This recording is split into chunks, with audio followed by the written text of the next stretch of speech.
નમસ્કાર મિત્રો, સ્વાગત છે બધા મિત્રોનો અમારી યુટ્યુબ ચેનલમાં। હું છું આપનો મિત્ર ભાવિક વઘાસિયા।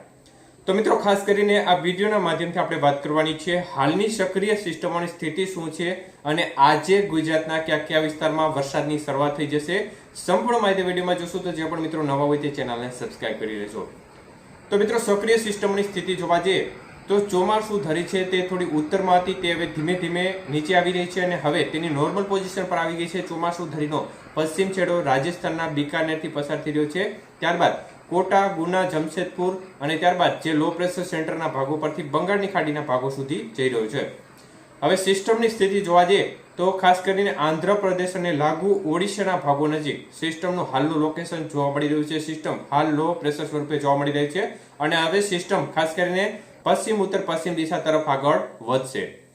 તો મિત્રો, ખાસ કરીને સિસ્ટમની અસરથી અત્યારે એક અપર એર સાયક્લોન સર્ક્યુલેશન પણ કચ્છ અને તેને લાગુ અરબી સમુદ્રના ભાગો નજીક જોવા મળી રહ્યું છે। તો આ યુએસસી સાથે લો પ્રેશર સેન્ટર છે એ બંને વચ્ચે એક ટ્રફ લાઇન લંબાઈ રહી છે, જેને પરિણામે એક પ્રકારે ભેજનું અવર જવર આ ભાગોમાં થઈ રહ્યું છે અને વરસાદની ગતિવિધિમાં ગઈકાલે આપણે જોયું કે વધારો થયો હતો। તો આજથી વરસાદના વિસ્તારમાં ક્રમશઃ સતત વધારો થતો જશે, ધીમે ધીમે વધારો થતો જશે અને 2 દિવસ સુધી હજી પણ વરસાદની ગતિવિધિ છૂટી છવાઈ જોવા મળશે। જો 17 તારીખથી ફરીથી વરસાદનો ગેર બદલે તે પ્રકારની શક્યતાઓ દેખાઈ રહી છે।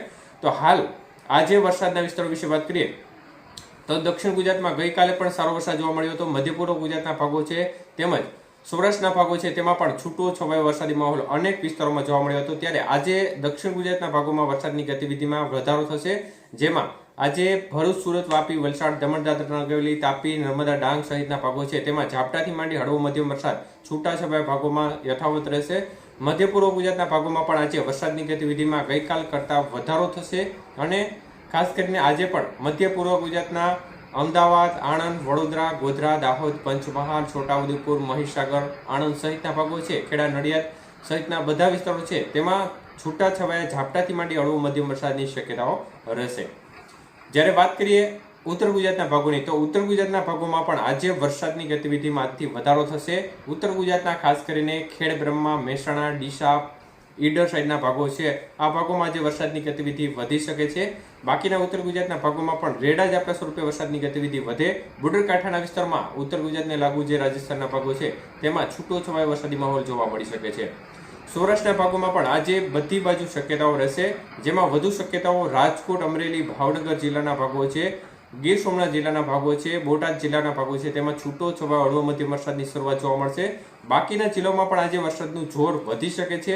ગઈકાલ કરતા આજે વરસાદના વિસ્તારો છે તેમાં ગાજવીજ સાથે વરસાદની શક્યતાઓ આજે બપોર બાદ દેખાઈ રહી છે। એટલે આમ જોવા જઈએ તો આજે તમામ જિલ્લાઓમાં, સૌરાષ્ટ્રના તમામ જિલ્લા છે તેમાં વધઘટ સાથે વરસાદની ગતિવિધિ જોવા મળી શકે છે। મતલબ કે અમુક વિસ્તારમાં રેડા ઝાપટા જોવા મળે તો અમુક વિસ્તારમાં હળવો મધ્યમ વરસાદ જોવા મળશે, પરંતુ વરસાદની ગતિવિધિ છે તેમાં એક પ્રકારે આંશિક રીતે વધારો થવાની શક્યતાઓ દેખાઈ રહી છે અને ગાજવીજ સાથે વરસાદની શક્યતાઓ દેખાઈ રહી છે।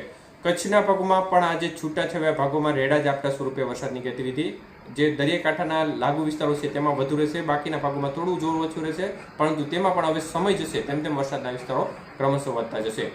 એટલે એક પ્રકારે જોવા જઈએ તો આજથી હવે ધીમે ધીમે જેમ દિવસો પસાર થશે તેમ તેમ વરસાદના વિસ્તારોમાં ક્રમશઃ વધારો થતો જશે। સિસ્ટમ જેમ નજીક આવતી જશે તેમ તેમ વરસાદની તીવ્રતા પણ વધતી જશે અને આપણે અગાઉના અપડેટમાં કહ્યું તે મુજબ જે ખાસ કરીને 15 થી 25 તારીખનો સમયગાળો છે, આ સમયગાળા દરમિયાન અનેક એવા સેન્ટરો હશે જેમાં વરસાદની માત્રા 5 ઇંચ કરતાં પણ વધુ જોવા મળી શકે છે અને 10 ઇંચ સુધીના વરસાદના આંકડા પણ જોવા મળી શકે છે અને અમુક એવા સેન્ટરો, અતિ ભારે વરસાદવાળા સેન્ટરો હશે જેમાં વરસાદની માત્રા છે તે 10 થી 15 ઇંચ સુધી પણ જઈ શકે છે અને અમુક કોક સીમિત એવા સેન્ટરો હોય જેમાં વરસાદની માત્રા 15 ઇંચને પણ વટાવી જઈ શકે છે।